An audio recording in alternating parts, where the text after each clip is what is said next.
Hi, I'm Tony Russo, and this is Funeral Service Insider from Kates-Boylston. Each episode, we speak with people who understand the delicate balance of change in a profession and vocation steeped in tradition. This week, we are speaking with Tom Nondorf. He is the editor of American Cemetery and Cremation, and he will be a regular guest this year, pretty much every quarter. Everything you need to know about this show will be explained in the first minute. So right now I'm going to hand you over to our sponsor, Passages International, and I will catch you on the other side with Tom Nondorf. Looking for a way to honor your loved one while honoring the planet? At Passages, we specialize in eco-friendly funeral products made from renewable, biodegradable materials. Whether it's a stunning willow casket, a biodegradable urn for scattering, or our unique memorial keepsakes, we help create meaningful goodbyes that tread lightly on the earth. Join the movement toward greener funerals. Visit passagesinternational.com and discover how you can celebrate a life while protecting the planet for generations to come.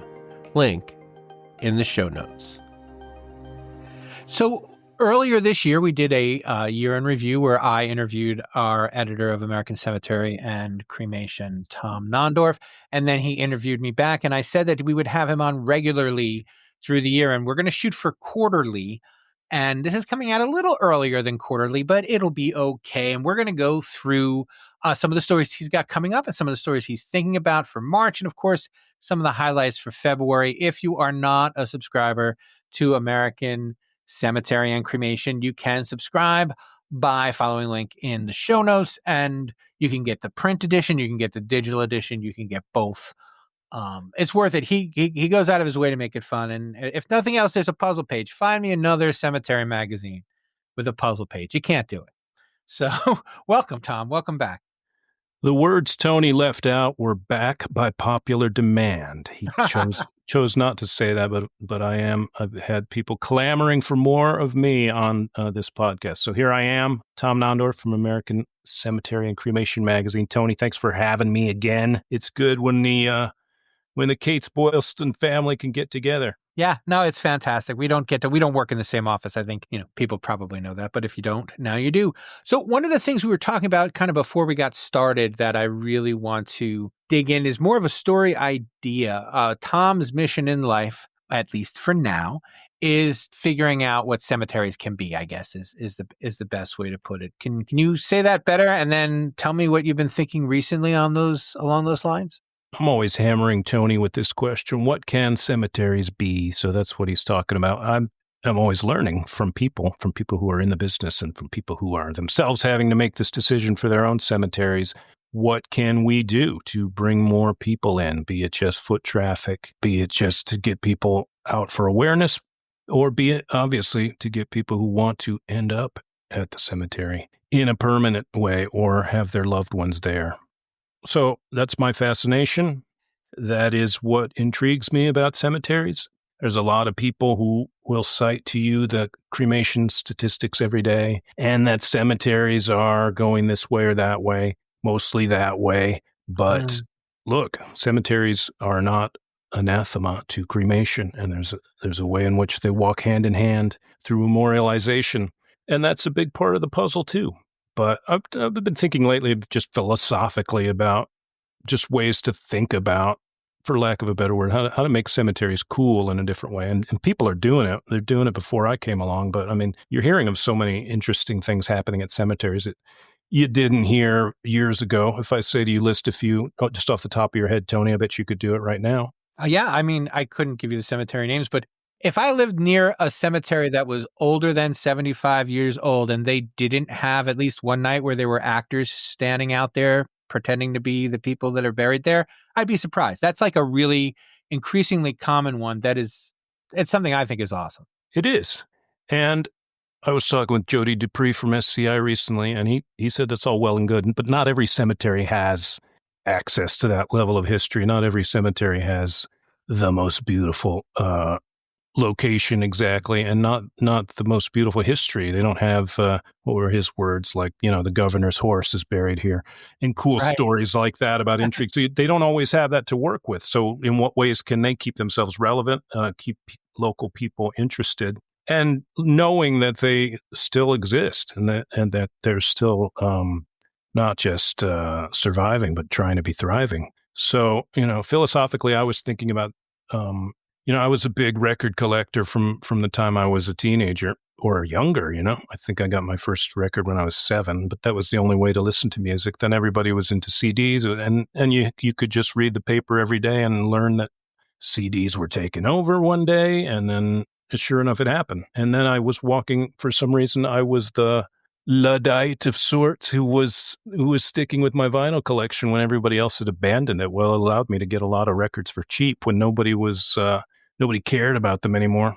But I felt sort of like a fool at times, looking for the last bin of records in a record store chain. But anybody with eyes can look around now and see records have made a huge comeback. You know this, right? This Yes. is not. No, This even is not. in the Russo house, we hit the Goodwill when now that they're back, we're trying to find all the records that we gave away when we were teenagers. I've probably been to some of the same Goodwills as you down in Delaware, because That's probably why there aren't any good records left. yes, I mean, I would go. It's not like it used to be. 20 years ago, I could go into Goodwill and get every Led Zeppelin album for $1, and life was great. And now, you go there and there's young people in there searching for the records. Point is, there's no reason for this. There's no logical reason why records should still be around, except on some visceral level, people love them at a level in which you could say it defies logic. They just really love it, and young people love it, which is important. And when you were talking about that, that's what caught my attention earlier this week. I was reading a story about the Barnes and Noble comeback, and that's the other thing that they were talking about. The current CEO, whose name escapes me, used to be the CEO of the Barnes and Noble of England, of the UK, I believe. And then they brought him over here, and the article said, he wasn't. Like, his thing wasn't gimmicks. His thing wasn't making things smaller. His things weren't making only part-time employees. His thing was he loved books, and he wanted a space for people who loved books to congregate. And he set about doing that in like 2020. Right after the pandemic should have killed Barnes and Noble. And, this story was saying they're opening 30 stores or 20 stores or something this year around the country. So Barnes and Noble didn't get killed by Amazon, but they had a bunch of really smart people running it for years. But the smart people loved doing deals and making money and finding efficiencies. The smart people didn't love books. And they got someone in there who loved books. And if you love them enough, you kind of show the world why. And when you show the world why, the world can remember why they love books as well. And I'm sure that's what happened with records. And I don't see why it can't be what happens with cemeteries as far as public places and public park type places. Yeah, I was talking with Jody Dupree of SCI, and he had a quote that was interesting to me. He's like, if you see a cemetery that is just focused on ground burial and ground mausoleum burial, full casket and burial, you see a cemetery that's slowly going out of business. And he said, how much they're focused on that determines how quickly they're going out of business. Well, we all saw the Barnes and Nobles going out of business and all the other bookstores going out of business. And let's be fair too, Barnes and Noble put out a lot of bookstores out of business their own self. Right. But if you're in the cemetery business, do you want to think of yourself as something that can be cool again and can find that spirit to entice people? Or do you want to slowly ride the wave down and say, oh, well, there's no way back. This is just what we are. We're like typewriters. We're like a typewriter company, and this is what we sell, and this is where people, this is all we can do. And if nobody wants typewriters anymore, we're out of luck. But I think there's a lot of evidence that it doesn't have to be that way, that cemeteries can be more like vinyl records, making a big comeback and cool. And why do I say that? You could go on any social media now, and there are a bajillion, if that's an official number, bajillion, yes. Number of Facebook pages, of TikToks about people who are going in and doing things about headstones, about interesting historical things at cemeteries. There's an interest there. People are fascinated with it. And it isn't all macabre fascination, although that's certainly a part of it. A lot of it's just intrigue. There isn't anything else like cemeteries. And It's digital music was not the same as having that analog record in your record album cover in your hands. There's something very special about it. So I think cemeteries and the industry is wise to tap into what people really love about it. And that comes from, like you said, about the Barnes and Noble ownership, which is somebody who really loves it themselves can find people who also love it. the cemetery across the street from my YMCA is bone achingly boring. And I didn't know that 3 years ago. And now I'm like, there's no centerpiece. There's nothing that grabs you. There's nothing that draws you to it. I mean, it's across the street from a YMCA and people would rather walk around the building than go across and walk through the maze that is the cemetery because it's just not attractive. But it could be. It has beautiful trees. It doesn't have a showpiece. If they have a scattering garden, I don't know where it is. And it's funny because you wrote about this, who knows, 3 months ago, 6 months ago, 10 years ago, about putting the mausoleums in the front, and they put one in the back. And I'm like, I can't even see that from the street. And it was just, it's amazing. Like once you start to pay attention, even a little bit, even from the outside, how obvious it is because cemeteries are such an obvious place. I mean, it's going to require creativity. There's no question. As Jody Dupree also said, there's a lot of cemeteries that don't have the advantage. I mean, we can talk about some of the beautiful cemeteries in Milwaukee and Pittsburgh and around the country that have large endowments and large events, and everyone knows about those places. But there are many more cemeteries that have nothing historic about them. There's not a tour you could even give to people. So what can they do? Like you said, you have to start with the visual, start with the visceral, start reaching out to people and letting them know you want to be something else. There's a lot going on too as a side interest in cemeteries about wild growth in cemeteries, about old growth trees and the kind of gardens and things that you can allow to flourish that can both become memorial gardens and just places of interest for people at cemeteries or hoping to go into cemeteries. So, there's ways you can do it, but you got to tap into people's just natural interest in cemeteries. And it starts with your own interest, I would say. Speaking of that, it's a good segue. I don't think it's on purpose, but it doesn't matter. You mentioned Pittsburgh. You mentioned standing up to make sure you're connecting with the right people. Do you have any stories about that by any chance?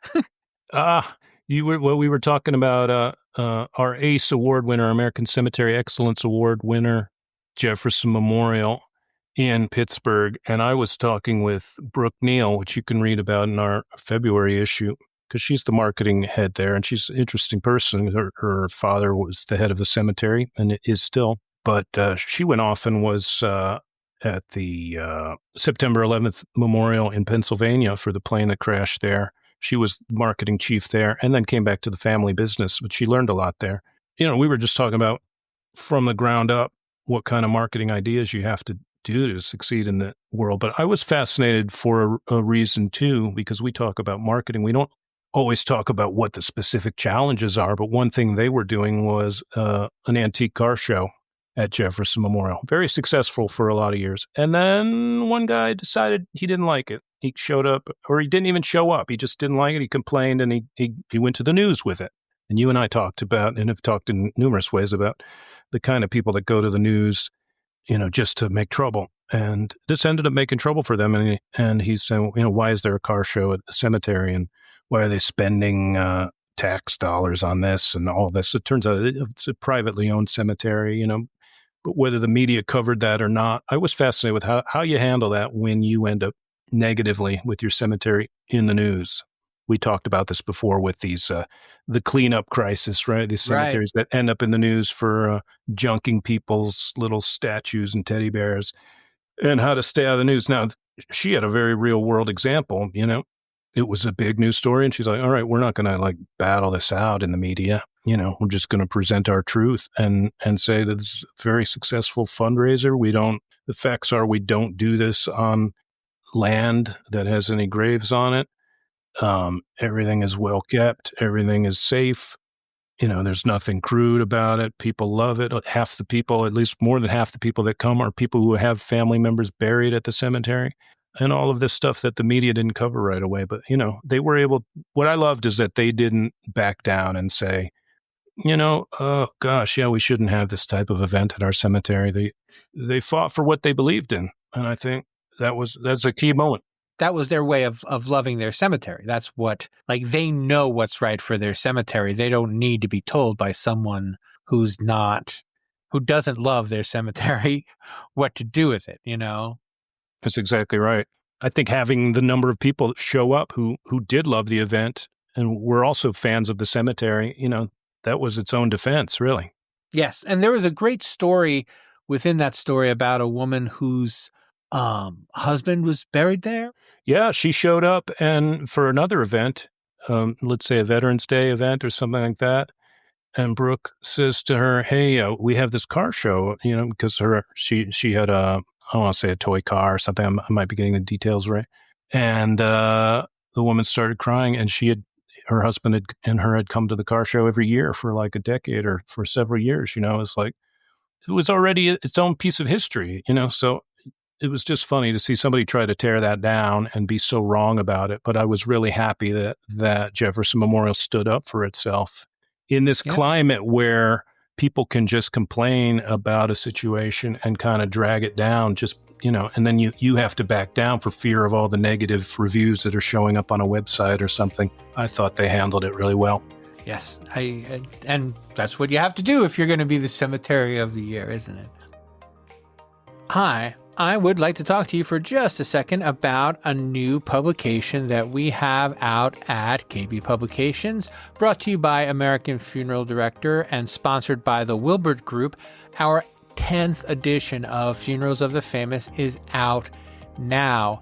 You can purchase it right now for $39.95 with the promo code SAVE20. It is regularly a $59.95 book. People buy them, and this is a limited first run. That means that people constantly call and say, can I get a copy of, let's say, an earlier volume? And sometimes they're gone. So this is the time to buy one if you are a Funerals of the Famous collector. Certainly, if you are a Funerals of the Famous completist. We have Willie Mays is my favorite because Willie Mays is my favorite. We also have people like Nelson Mandela or Rosalind Carter. We did not include Jimmy Carter. He will be in volume 11, so stay tuned for that. But there's a link in the show notes to the Funerals of the Famous page where you can order. And again, it is $20 off if you order now, $39.95 with promo code SAVE20, SAVE 20. All right, let's get back into it. I also wanted to talk about the upcoming issue, the March issue, and particularly you've been doing this new feature called Projects You're Proud of. And I think it's a great way to get readers involved, but it's also a great way to see, like, these are stories about, like, overcoming, even if they're minor things, but just like overcoming the things that you didn't know you were going to have to overcome when you first started. One thing when I started was feedback we had from a lot of readers where we wanted more stories about projects, about the building of different mausoleum type structures on cemetery grounds, what goes into it for different companies, different individuals, contractors and whatnot. People wanted that sort of thing. And it's a natural, because you get businesses who that's their job. And so they can talk uniquely about the challenges and everybody can relate to it.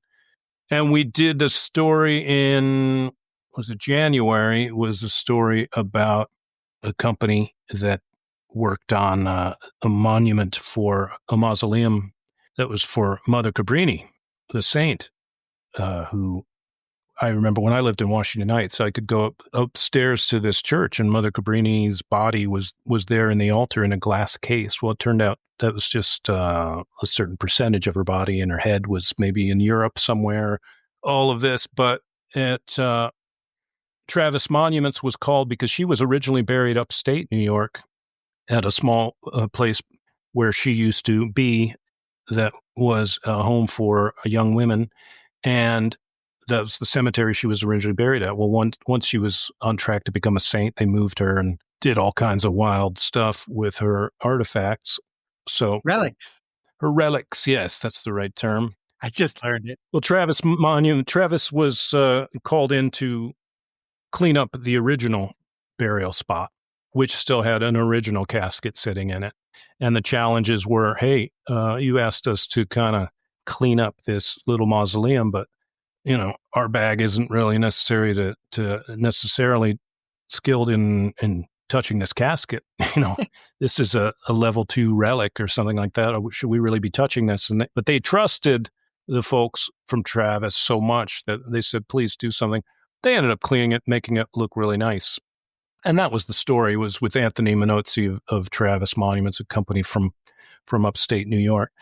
And they were rightfully proud of that project. But a funny thing happened after that, Tony, which was I got a call from Anthony after that story ran, and he said, hey, this was really great, but my dad saw this, and he was sort of curious where he was in the story.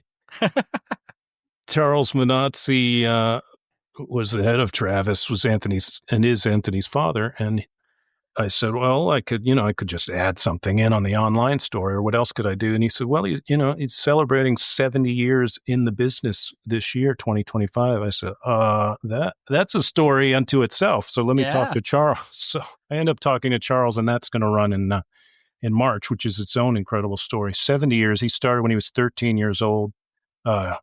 His dad, who worked moving around monuments for the same company, but he sent him to his uncle, who was in the shop, and said, hey, your uncle's going to find something for you to do. Like he looked bored one day, and his dad told him to go talk to his uncle in the shop. And his uncle basically starts to teach him about carving into stone.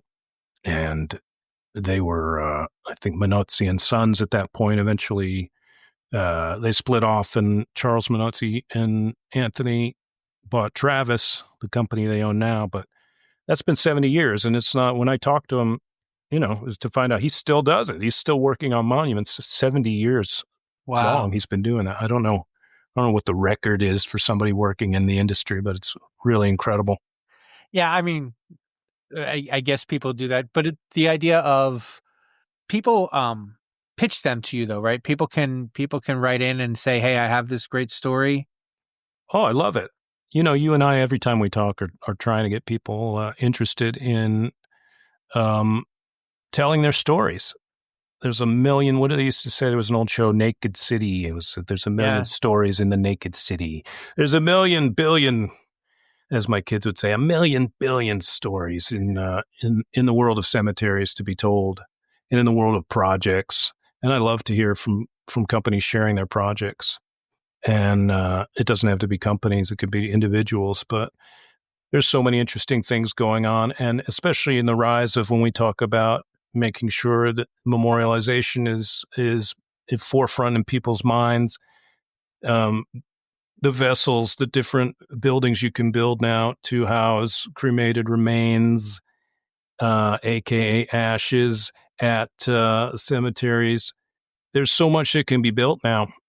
And there's a company called Global Bronze we're featuring in an upcoming issue, a Canadian company, and they build a couple amazing things. And their interesting thing is building stuff when you still have to use the cemetery, when you still have people coming in for the cemetery's primary purpose, and you're still in there having to build it, and you can't be running roughshod over the place. And so there's a lot of interesting things that have to happen to make that go. You know what I'm saying? Yeah. Yeah. I've been thinking about, I don't recall who it is, so I'm sorry to put you on the spot, but you ran a feature about scattering gardens not too long ago. And those have always interested me as a really simple way, I think, to have people still be able to participate in the cemetery. Scattering gardens are one incredible way within the cemetery context. There's also what we have as our cover story coming up, basically a forest-wide scattering garden. Better Forest is a company. They've made waves. They have, I want to say 10 different forests that they own around the country. They're not the only ones doing this, but they have 10 different locations and their system set up, for people to come, and you get your own tree, you get it tagged, you get to have your remains or the remains of a loved one properly mixed with soil in such a way that it becomes less acidic or non-acidic. It's good for everybody. You're laid down there, you become part of the forest. That's a big thing coming up in March, our cover story. That's so funny. Only because now in retrospect it sounds so ham-handed, I had forgotten that was the cover story. I thought you were going to go someplace completely different with my question. So that's the thing that is attractive to me about not only scattering forests, but also conservation cemeteries are a real. I feel like a natural extension. I feel like a natural extension of I want to say a regular cemetery would be, a conservation cemetery. Like they work, they work hand in hand together. I had spoken with Ed Bixby, who at the time was with the Green Burial Council, but he also does a lot of his own natural cemeteries, natural burial cemeteries. And one of the things that he liked to do, one of his like business models, was to buy a small cemetery that was most of the way full and use the land behind it as natural burial grounds. So you have something that's very cemetery looking on the way in, and it makes people feel more comfortable with it being a cemetery. And then, it's like a mixed use development, if you will, back behind them. I wonder if that sort of threads the needle for a lot of people. I mean, I'm interested in the forests, but there is an element where some people, I don't want to say stuck on a certain idea, but in their mind, a cemetery is one type of thing. Now, a lot of people are free to let go of that idea for a forest environment, and there's a lot of beauty in it, let me tell you. But like you said, there may be some people are like, well, I want to be cemetery adjacent, and Yeah. and have that sense that they're still in that kind of place with so-called classic cemetery elements that people know, and that's a great way for cemeteries to use portions of their land. And we're hearing about it a lot is Yeah. cemeteries that are creating those kind of scattering gardens and having success with that and interest in it, but it allows people to have it both ways too. It allows you to still have that property with the headstones on it and the history on it, and yet be, connected to the modern elements. It's funny we say modern, but I don't, Yeah. probably many, many thousands of years ago, that's just how it happened. But you know what I mean? Well, it's amusing to call a modern cemetery a conservation burial ground. That's like one step removed from just leaving them like I fell down. All right, well, we're going to bury him here and we'll have a party here, but we're nomads, so we're going to keep on moving. Right, but they didn't think of it as this green idea back then. Right. They Like, weren't being environmentally conscious. no, it was just, hey, we can't carry him anymore. Yeah, they were just mad that they didn't have a car yet. You're thinking of vacation and strapping grandma up to the roof, but No, yeah, I wasn't, but I am now. okay. All right, well, that'll kind of bring us up to the end of it. I think that's a silly enough note to end on. Before we go, I want to say this in front of Tom. If you have a message for him, you can still leave it on my voicemail because he answers his phone and I don't answer mine. It is 732-746-0233, extension 709. If you have any commentary that you'd like to make on this show or that you'd like to make for Tom specifically, as long as it's not mean, I'd be happy to pass it along. Of course, in the show notes, you'll find links to his email and to my email and to our respective publications. And what else do you have before we shut this down? Is there something else you wanted to say? You have any clues for? I mean, we already teased, toesed. March? We toasted it. I want to say that if you have mean things to say to Tony, you could still leave a message for him, and I'll just listen to it first, and then I'll sort of soften it and convey the meanness to him. Tony, I just want to say is if everyone out there, make sure you're reading your FSIs and paying attention. He's become, and in this past, since the dawn of the new year, what he's talking about with his phone number and putting himself out there. It's a really great way to know that you can get in touch directly with Tony, because you might have tips, you might have feedback for stories he's writing about, you might have some insider information, not that we're begging for it, but it's a really great way to get in touch. All right, well, that will do us for this week. Thank you so much for joining us. Hi, I just want to pop in here real quick before the closing credits to let you know that Tom did say goodbye and thank you for reading. Unfortunately, I accidentally hit the stop recording button, so only I heard it, but trust me, that's what he said. Funeral Service Insider is a Kates-Boylston production. It was written and edited by me, Tony Russo. Please subscribe wherever you are listening now. I am really happy to welcome so many new subscribers. It's been a very busy new year. More and more people are finding us, and I think that's fantastic. I already mentioned how to get in touch with me during the show, but one more time, if you would like to email me, you can email me at arusso@K like kite, B like boy, publications.com. That is arusso@kbpublications.com. And of course, and as always, you can call me at 732-746-0233, extension 709. That's 732-746-0233, extension 709, and leave a message that I would be happy to play back on the show. And once again, I would like to thank our sponsor, Passages International. We will speak with you next time on Funeral Service Insider, the podcast. Looking for a way to honor your loved one while honoring the planet? At Passages, we specialize in eco-friendly funeral products made from renewable, biodegradable materials. Whether it's a stunning willow casket, a biodegradable urn for scattering, or our unique memorial keepsakes, we help create meaningful goodbyes that tread lightly on the earth. Join the movement toward greener funerals. Visit passagesinternational.com and discover how you can celebrate a life while protecting the planet for generations to come. Link in the show notes.